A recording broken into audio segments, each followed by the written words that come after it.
تجنیس سے معنوی میں امتیاز، یعنی کہ ایسے الفاظ جن کے ذو معنی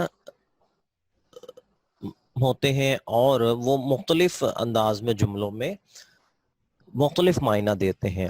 تو تجنیس معنوی میں امتیاز کیا ہے؟ امتیاز کہتے ہیں فرق کو.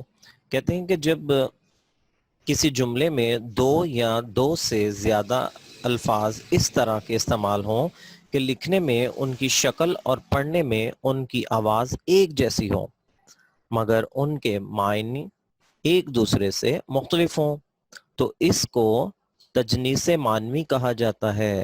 جی بچوں، سمجھ آ گئی آپ کو؟ یعنی ایسے الفاظ جو کہ لکھنے میں ایک جیسے ہوں لیکن ان کے دو معنی نکلتے ہوں، تو ان کو کہتے ہیں تجنیس سے معنوی. ٹھیک ہے، تو آئیے مثلا ایک لفظ ہے سونا.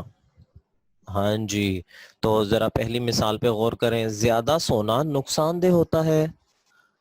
یہاں سونا نیند کی حالت کو کہا جا رہا ہے. ٹھیک ہے، اور پھر دوسرے جملے پہ غور کریں. سونا بہت مہنگا ہو گیا. یہاں سونا جو ہے ایک قیمتی دھات یعنی گولڈ. اوپر والا سلیپ کے معنوں میں آ رہا، نیچے والا گولڈ کے معنوں میں، جبکہ لکھنے میں سونا ایک جیسا ہی ہے. تو جناب بہت زیادہ سونا جو ہے نقصان دہ ہے. تو دوسرے نمبر پر ایک اور مثال سمجھتے ہیں. دودھ سے کھویا بنتا ہے. یہاں دودھ سے تیار ہونے والا کھویا مراد ہے، یعنی کہ دودھ کو کاٹتے جائیں تو اس کے بعد جو بنتا ہے وہ کھویا ہے. جبکہ دوسرے جملے پہ اگر آپ غور کریں تو آپ نے کیا کھویا کیا پایا. یہاں کھویا کا مطلب ہے ضائع کر دینا. تو جناب جو سوتا ہے وہ کھوتا ہے. ٹھیک ہے، کیا کھوتا ہے؟ وہ سونا بھی کھو سکتا ہے، وہ اپنا قیمتی وقت بھی کھو سکتا ہے. تو لہٰذا اگر آپ ان الفاظ پہ غور کریں جناب تو یہ ان کی شکلیں ایک جیسی ہیں. یہ دیکھیں اور یہ دیکھیں، یہ والا. ٹھیک ہے، لیکن ان کے معنی مختلف ہیں. تو اس طرح سے تجسین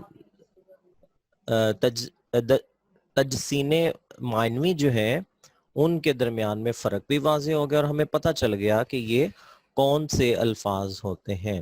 تو یہ جناب اس کی تعریف تھی، اور نیچے ہم نے ان کی مثالیں دی. اگر آپ غور کریں تو اس جملے کے اندر بھی سونا بالکل ویسے ہی لکھا ہوا ہے جیسے کہ اس جملے میں.